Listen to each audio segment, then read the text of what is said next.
Big up everyone. Welcome to your new this is not just a new video, this is a new series. We are doing we are doing we are doing how the Brazilians, the main guys, the Brasileños are doing worldwide. And we're only going to be doing top 5 leagues. So, you know what? We're going to be doing this every week. And you know what? I might be the only English channel that might be doing this. And I'm going to try make this video, this series grow. I will do every single week, tracking all the Brazilians, how they do. Every single one, green, blue, and yellow. Guys, but for now, we're going to be doing the top 5 league. And real quick, before we go on the video, 2 things. Number 1, 3 things technically. Number 1, sorry if I couldn't have my camera face on, because the problem is I don't have a tripod, and plus I don't know where I can put my phone. So hopefully the next time I'll figure it out. So yeah. And second of all, I kind of a bit sick. That's why I couldn't do it yesterday or Tuesday I mean. So it's time to do it tonight. So, and then third of all, I will try to bring out a new intro or a proper name of this show. Feel free to let me know in the comments, because I just think Joe Bonita Abroad. I just want to think something more realistic, honestly. But let's get into the show, shall we? On Friday, Alisson Becker played the full 90 minutes for Liverpool's opener game in their 4-2 win against AFC Bournemouth. Obviously, yes, I watched the game most of the time, and I thought Alisson was okay-ish. There wasn't really much. He wasn't really at his best.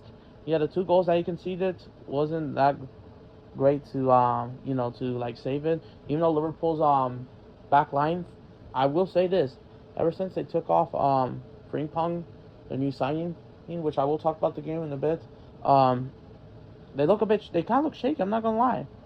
Ever since Liverpool went 2-0 up, they kind of capitulated and let Sam Runner, hopefully I'm not butchering his name, by the way, who suffered, unfortunately, racial abuse during the game, which is absolute disgraceful nonsense, even though this part is supposed to be focusing on Alisson Becker of Liverpool.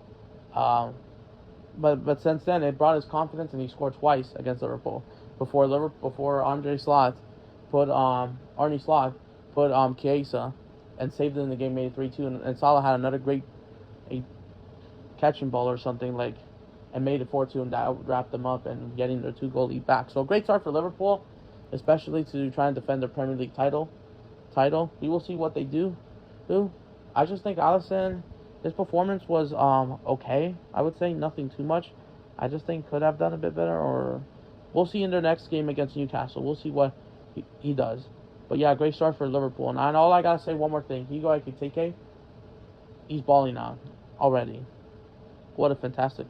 It's in the first 2 games. What I'm seeing, honestly, fantastic. All right, moving on to I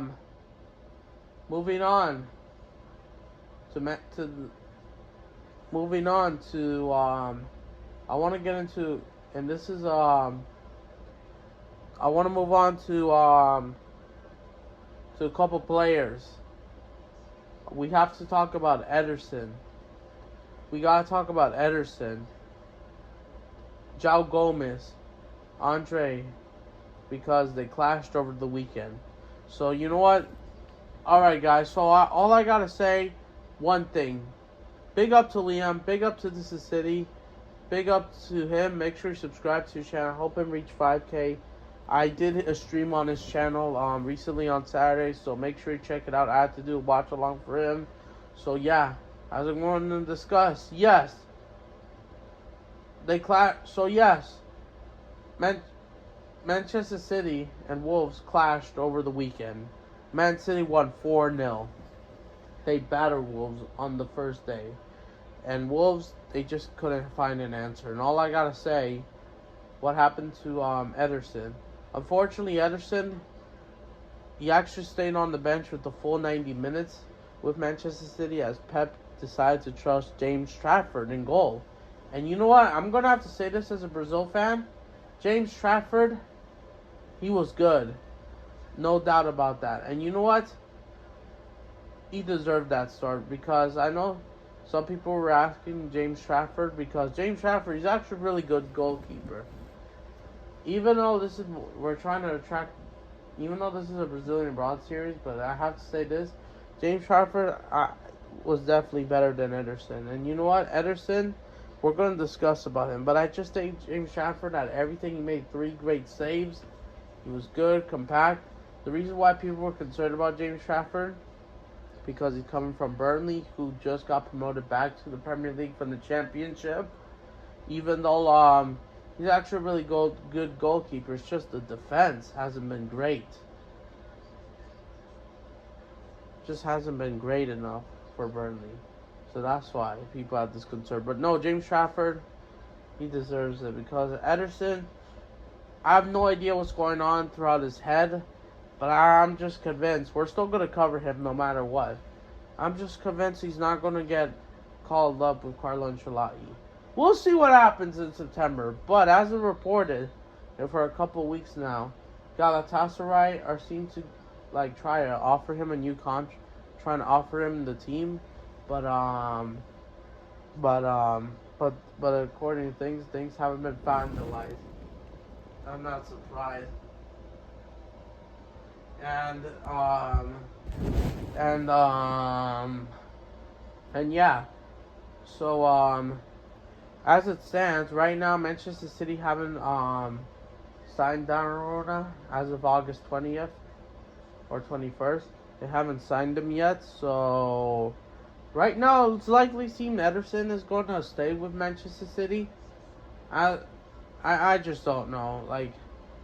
We will cover. We'll see if he starts against Spurs. But you know what, Ederson, due to the confidence of him being kind of dropped off, I just think it's best for him to find for a new club, and find for a new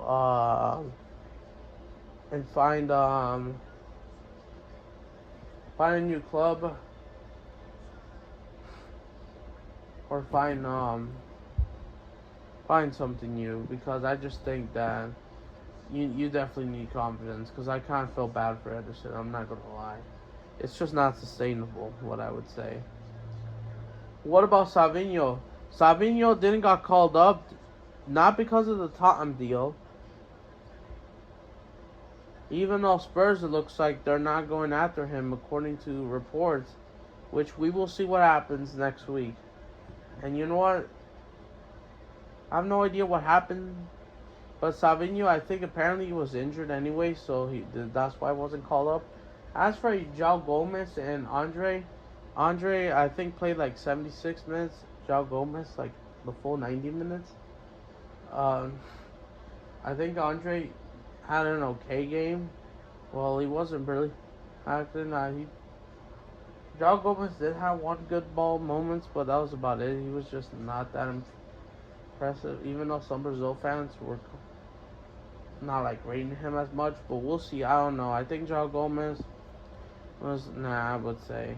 Not saying it was bad, or I think the first half he was a bit more motivated than the second. Because ever since Man City scored 4, especially, what a performance. Man City just played pretty much well. We'll see what happens to Ederson. But yeah, Man City just have it so far. Already great start to the Premier League as well. So yeah, moving on. Alright, moving on. Yeah, I had to mention this for 5 minutes, but yeah. So, okay, let's go on to the Chelsea boys. Carefree as Esteval, João Pedro, and Andre Santos plays.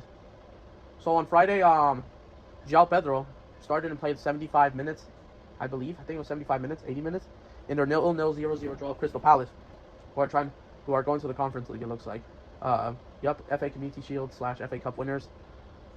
As João Pedro, for the first time, has been quiet. Honestly, this is meanwhile, Estevan Esteval was brought on the 53rd minutes and played the rest full 90.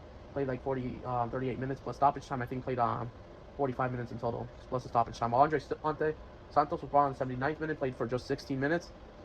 I thought he was okay. Estevan, he made something. He was trying to do impact, and I thought Chelsea looked a bit better. But I don't know if they started him. They probably could have won this game. I'm not gonna lie. But those moments, I thought Estevan was alright. But yeah, this is the first time that Chelsea haven't scored after beating PSG in the Club World Cup and having those 2 preseason games against Leverkusen and AC Milan, who are good. I mean, fair play, Crystal Palace. They are a real tough team. They are being serious. They are trying to go for European football Conference League. It looks like so. They did win the FA Cup. So yeah, I just think that Chelsea, they were not on it due to like how many games they've been playing throughout the year, as it feels like the new season just came on after a month of winning the Club World Cup. We'll see, especially as the recording, as Chelsea will take on West Ham tomorrow. So yeah, especially João Pedro's first game kind of getting locked up after scoring in the game. So yeah, this is it for them. Bruno Guimaraes played the full 90 minutes against Aston Villa for Newcastle in their 0-0 0-0 boring draw. In my opinion, this isn't really just him. I just think the whole team Newcastle wasn't that great. By the way, Villa went down 10 men and Newcastle just didn't take the opportunities. And I get it that Bruno Guimaraes tries to do like one great ball moment and then sometimes kind of giving up. I thought the whole team wasn't that impressive, in my opinion. Whereas Bruno Guimaraes, especially I think the whole squad, especially I think because they're affected with what's going on with Alexander Isak, as that one creates drama as he doesn't want to play for them anymore, wants to leave, and especially the rules being fine. Like he was unavailable. I'm surprised they didn't suspend him. He just didn't want to come. He wanted to like protest, boycott, and I know this is having a signal effect on Newcastle and Newcastle fans, especially that are being stressed out. Especially you're back in the Champions League. It's not really sustainable. As Alexander Isak is like their best player, especially the link-up play between Bruno Guimaraes and Isak, but it isn't there today. The whole team wasn't that great. So yeah. Meanwhile, I just think the whole team was kind of great. So we'll see what they do against Liverpool in their next game, which isn't until Monday. So yeah. I believe that's it for Bruno. We're gonna go to the big one that happened over the weekend. The first big major game that happened weekend. Even though let's be honest, it was kind of like a snooze fest because Arsenal and Manchester United clashed over the weekend at Old Trafford, United's home. So yeah, let's go to all the Brazilian guys. As you guys know, so yeah, Gabriel Martinelli and Gabriel Magalhaes, the center back, and started for Arsenal, while Casemiro and Mateus Cunha especially, both starting. Mateus Cunha making his Premier League debut, and Mateus Cunha and Gabriel Magalhaes played the full 90 minutes, and their Arsenal got the victory 1-0 from, obviously we all know, a Kyle Ferry header, as I forgot was it De Ligt or who was it, or Delo, who failed to like clear it off. As Arsenal, as always, dark margin art. So yeah, Casemiro played 65 minutes. Gabriel Martinelli played 60 minutes. Honestly, the game itself, yeah, it kind of was boring. I expected, yeah, and it was Arsenal just doing Arsenal thing. I don't think United played that well. I think Mateus Cunha, I think he had an okay game. He had 4 shots. I think he was trying to even tear, and especially on set pieces, I thought they were good. Casemiro just doing his thing. I know it doesn't have the same level of respect for the body, but he's just doing his thing. Gabriel Magalhaes, I would say, I thought he was okay doing his thing. So obviously good, I would say. I don't think he had any shaky moments. Gabriel. Mateus Cunha, well, we will see what they do this coming weekend. This game was just kind of boring. Yes, we did saw the debut as well, Brian Mbeumo and Sesko as well, or Tesco as people make a joke. It's just a joke, guys. But I just think the Brazilians, in my opinion, in this game, I thought they were good. Okay, I would say. I don't see nothing negative. Negative. Not surprised. And by the way, Gabriel Jesus, forgot to mention about him. He didn't play due to still being injured from that knee. All right, moving on. Lucas Paquetá at West Ham. Lucas Paquetá played the full 90 minutes. And unfortunately, during the 3-0 loss against Sunderland. Yes, as Sunderland came back in the Premier League for like a decade or a couple of years. It's been a while. And they already have a great start to their home debut, obviously. I thought West Ham were pretty much garbage. Well, we all know it's Jellyfish Potter's ball, basically. I just don't think he's a great manager. We've seen that. And it's not going well at West Ham, I'm not going to lie. Lucas Paquetá, I didn't watch this game because there was just so much happening. So apparently, he might not have had a great game, but I thought maybe we'll try like create moments, at least get a shot or two at least. But that's about it. Lucas Paquetá, like, it's just kind of hard to be him right now. All the stuff's going around, so hopefully he gets better. Like I said, as recording this, West Ham and Chelsea are playing tomorrow, so we'll see. I've been confident, but yeah, that was a battering on the first day of workload. So yeah. Alright, so we're moving on from England, looks like. I think we have covered pretty much everyone so far. The ones that are most likely going to get called up, especially in September window. And we will but don't get me wrong, like I said, guys, I will do more Brazilians if Carlo does call up some more guys. I'm just focusing on the ones that are most likely, most experienced. So yeah, as we head towards there, I guess we're going to move on to Spain, La Liga. Yeah, we're going to move on to Spain's La Liga. As we're going to start off with Rafinha at Barcelona. Yup, the season kicks off as well. So yeah, let's start with him. On Saturday, Rafinha started and played Rafinha played 77 minutes in Barcelona's 3-0 win against Mallorca. What a start against Mallorca, right? Even though Rafinha, in my opinion, first of all, what a game, bro. Already in the first 7 minutes, already scoring his first goal of the season, proving the haters and proving that he is still the guy. Proving that he's stoneballing out. Like, he just found his form, and this is absolutely amazing, bro. I'm not gonna lie, unless you're a Real Madrid fan, I kind of understand where you're coming from. But Rafinha, he's just having a great start, especially that great through ball. He made a great ball, like the first 7 minutes. This was happening during the second half of Manchester City Wolves. So I forgot who made that great through ball. I forgot. I didn't have time to watch the highlights, but he scored in the first 7 minutes. And it's just amazing. Rafinha still beating him. He still has it. And I know you could say Barcelona. Yeah, you could say Mallorca. They did have 2 red cards in the first half. Barcelona went 2-0 up, especially Ferran Torres scoring that goal despite everyone stopping a possible head injury from one of the Mallorca players. Like, whether you hate him or not, Rafinha, I think he had a great game. Yes, he could have done more. He had 3 shots. Yeah, he kind of slowed down his tempo, but as long as he did the service, all good. I just think he was great.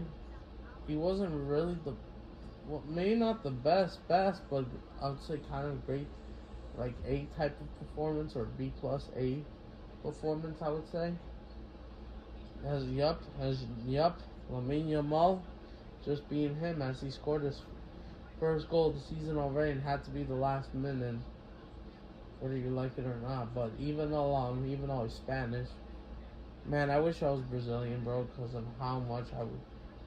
But honestly, Rafinha, you could say either him. Well, even though Yamal had the assist and the goal, could have been man of the match if he could have done more. But Rafinha still had why he's in the conversation for Ballon d'Or. We'll see what happens. But yeah. One more thing real quick. I forgot to mention this. Before we move on to the next one, what is happening to Anthony?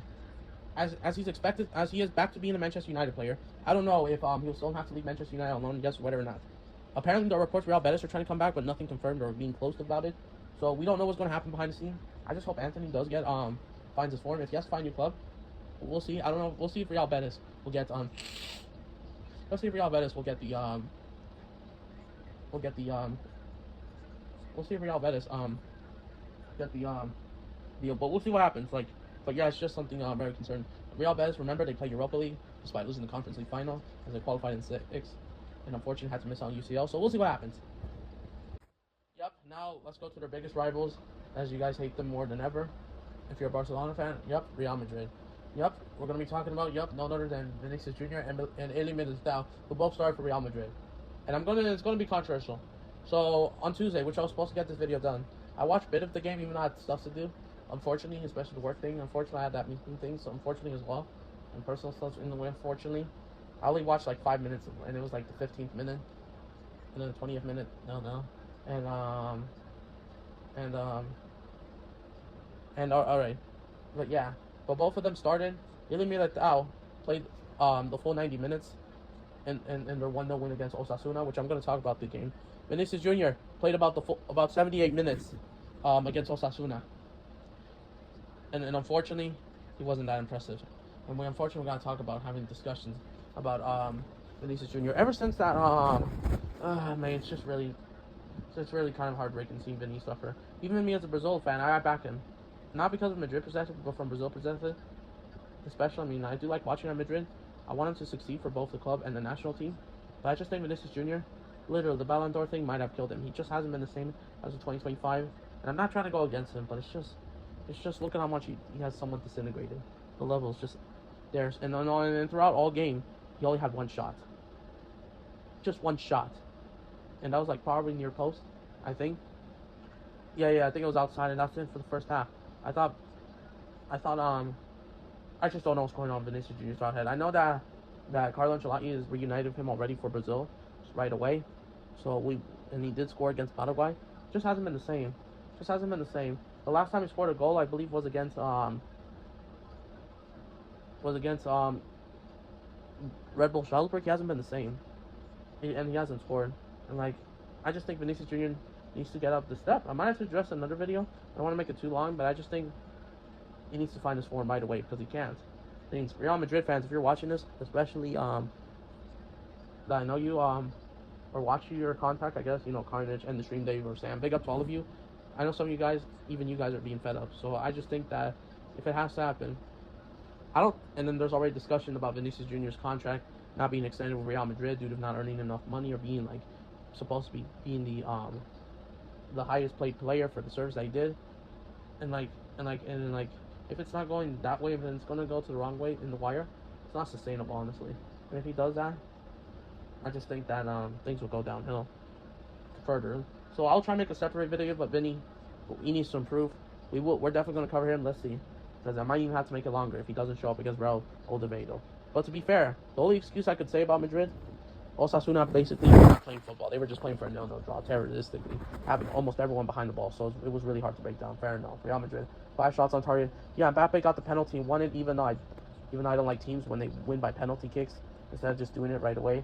But I can't get it because it's just so hard to break them down. But it's not sustainable either.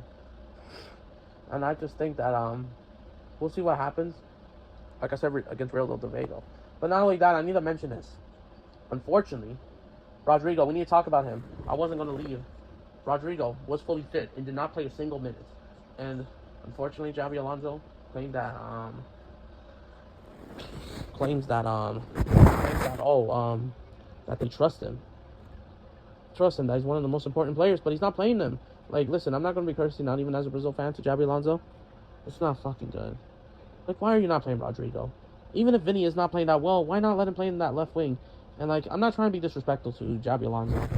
I just don't want him to do any problems. Just don't do it. Like, I think that's stupid. Just give Rodrigo just give Roger just give him some minutes. And like if this keeps this up, I think Rodrigo should probably leave Real Madrid. And of course the Manchester City links are there obviously for a reason, even though Man City haven't even scored. I mean not scored got him, or they were trying to bid him, but as they're trying to get the Savinho deal out of their heads, but they haven't done it yet. So I don't know. And this is something to keep an eye on. It's just so much drama at Real Madrid. And I might make a separate video. You know, I might even talk about all 4 Seleção videos. Vinny, you're my guy. You're my star, but it's not sustainable. Rodrigo, I kind of feel bad for you. Same with Endrick. By the way, Endrick didn't play a single minute either, unfortunately, because due to injury.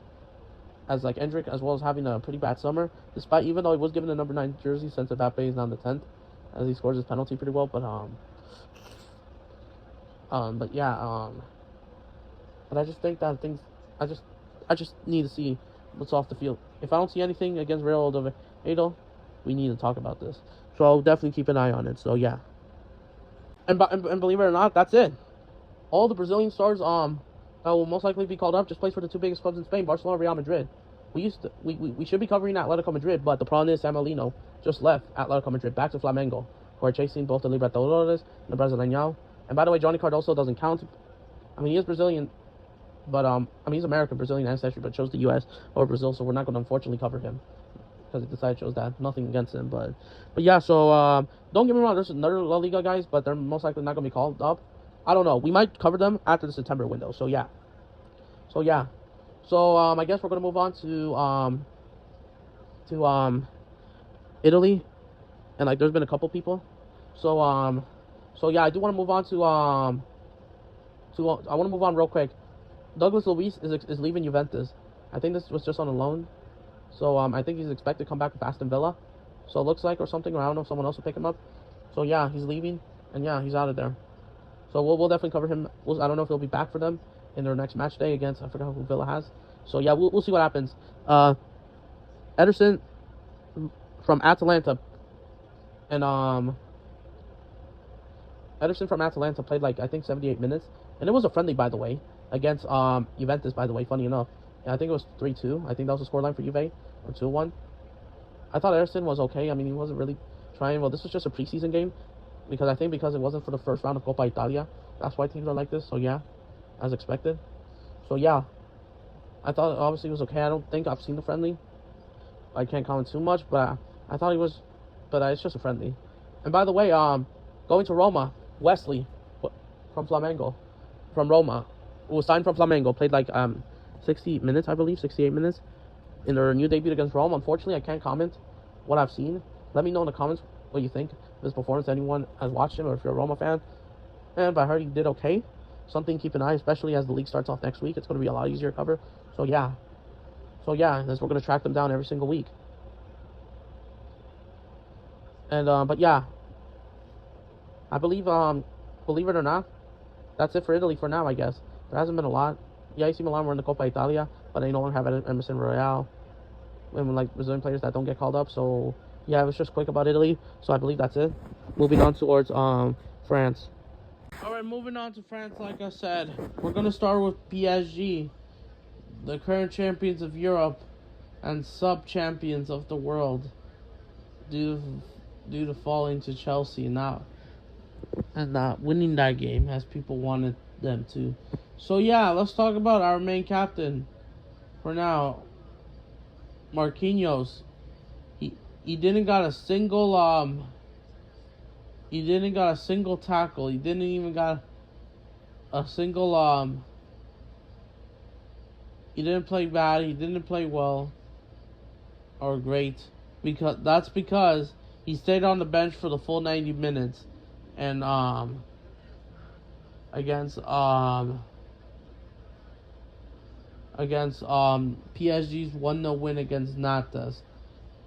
Well, honestly, I just think they're probably resting him, probably because from the Super Cup and the long season he had for PSG, from going all the way towards the Club World Cup final. So I think that's probably why. And no, there's nothing any speculation about Marquinhos, how well defensively center back. We all know Nantes were not going to do anything. That's 0 shots on target to PSG's 4. So, fair play. This wasn't okay. He's just getting rest, Marquinhos, so there's nothing to be concerned. Nah, he's just being rested.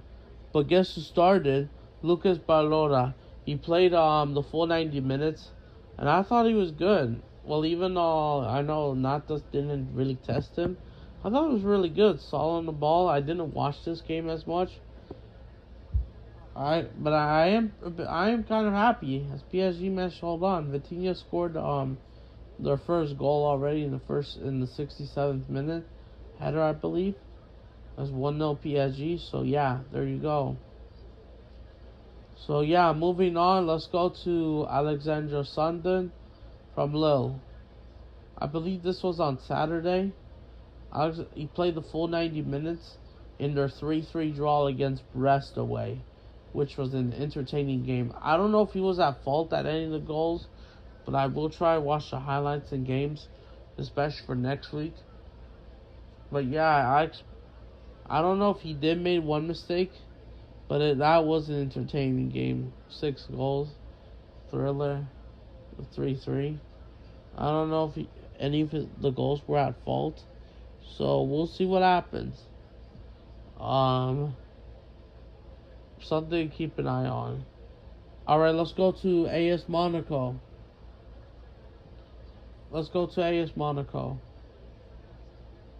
On Saturday, Benderson played just 28 minutes. I believe he was subbed on in their 3-1 win against sorry if I can't pronounce this team right.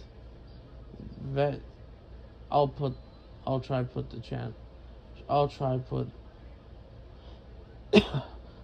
put its name somewhere on this video if I can. Yeah. I didn't watch him, but I think Monaco were already 3-1 up. So I think that he was just trying to control the game. So the 70th minute. So yeah, I thought he was okay. Doing well at center back. Great to see. So yeah. I thought it was really good. So yeah, and we'll see what happens next week. Alright, you know what? This is gonna be the last one, even though I'm just gonna try to cover him just for that real quick. So I wanna talk about Yan Kuti from Dortmund. Even though Yan Kuti wasn't really called up, I believe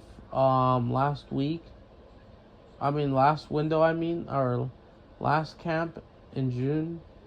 But in case he does get called up, since he's known a bit more, Yan Kuti played the full 90 minutes for Dortmund in their 1-0 win against Benfield in the Copa Alemann, or German Cup, or DFB Pokal, the German Cup, in their first round. So yeah, I thought he was okay.